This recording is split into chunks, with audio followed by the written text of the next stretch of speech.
During my time as a high school mathematics teacher, I was able to witness firsthand the cognitive development of teenagers in an unrestricted environment, getting to see their behavior when it wasn't being watched. And all that left me with one very valuable takeaway, that at the most basic level, people think and learn very differently. So Howard Gardner introduced a revolutionary concept that shook the world of developmental psychology. He had an issue with the traditional IQ test and psychometric evaluations, which limited aggregating intelligence into one standard quantitative metric.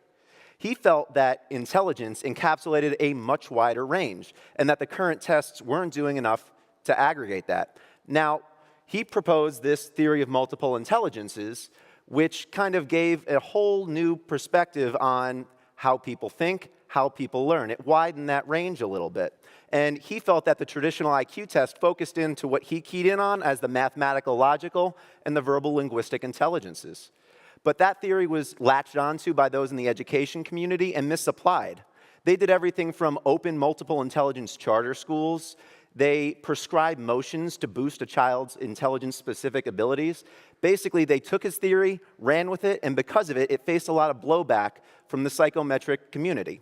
Now, how do you utilize this theory in actuality? Well, during my time, I saw that it actually does have its merits.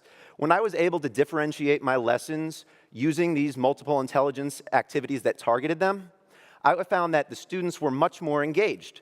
So when I made the switch over to market research, that got me thinking, how can we use it? Well, right now, the focus of market research is on the content of the advertisement and optimizing it, sometimes through exhaustive search, while very little is done to understand why the specific content resonates with people. Now, traditionally, we just use open-ends analysis, but a lot of the times that can be inefficient. So how can we do it a little bit better?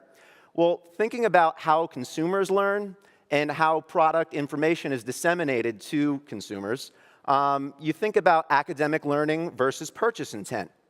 And they follow a pretty similar thought process, and they both start with trying to link exposure to engagement. That's the most difficult part, because people don't always pay attention, and holding someone's attention is the most difficult thing to do, because in a technological world, we're constantly bombarded by advertisements. Consumers are becoming desensitized, and they're able to discern marketing tactics much more efficiently. So how do you get around that? How do you utilize something like the multiple intelligence theory? Well, there's a couple large-scale diagnostic questionnaires currently in existence, but they have 100+ questions and aren't practical to use in surveys. So by using choice-based conjoint or max diff activities, you can streamline that question set. And furthermore, not all of the intelligences are able to be tied to advertisement aspects.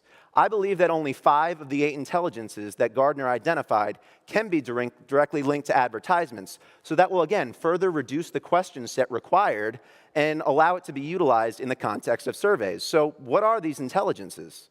Well, I think it starts with the musical rhythmic intelligence. Think about a television commercial. Well, you can gain insight from these consumers to dictate soundtrack selection, audio elements. The naturalist learners, they're going to key more into the environmental impact of a company and resonate more with outdoor scenery. And the visual spatial ones, they're going to be a little bit more keyed into the packaging layout and design. Bodily kinesthetic learners, well, they're going to key more into the product demonstrations. You can use those to target them. And the mathematical logical learners, they can be a little bit more fickle, and they may be a little bit more critical of claims that are unrealistic. So try to use claims that are logically complementary of one another. Now, when we're dealing with direct-to-consumer advertising, it encompasses a wide range. But this multiple intelligence theory, it can be used from anything to, optimize television commercials, analyze claims, identify triggers and barriers. But most specifically, it can identify attention triggers and barriers. And that's really the key to linking the exposure to the engagement. Think about a world where you're in product development and you don't have to guess about what elements or what claims you want to test. What if you had a model to dictate what direction you should claim storm or brainstorm in? Gardner believed that the intelligence itself is not a content, but rather it's geared to specific contents. So think about using this multiple intelligence model as trying to speak the language of the consumers. In essence, and you want to try and get your information to resonate with them, you have to portray it and speak it in a way that they're going to respond best to. So how would this work in actuality and implementation? Well, you'll start by establishing those consumer-based multiple intelligence profiles. You'll then get that controlled exposure to the advertisement, analyze it via the reactions via traditional metrics, and then from there you can evaluate the performance using this multiple intelligence segmentation. In essence, you'll get a multiple intelligence scorecard, giving ratings on the reactions to the commercial or advertisement based on this multiple intelligence profiling. So let's say your logical mathematical intelligence learners scored very low on that advertisement. Well, maybe throw in a claim about, I don't know, 2 times more effective than competitors or 50% more per package using those numeric identifiers. But the greatest thing about this theory is its ability for universal applicability.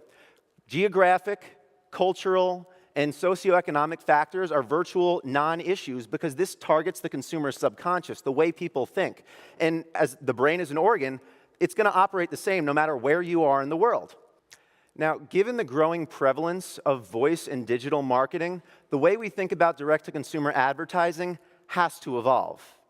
And with all these different new technologies coming out, it's going to continue to. And in essence, to put it simply, the quality and content of what you have to say doesn't matter if nobody's listening.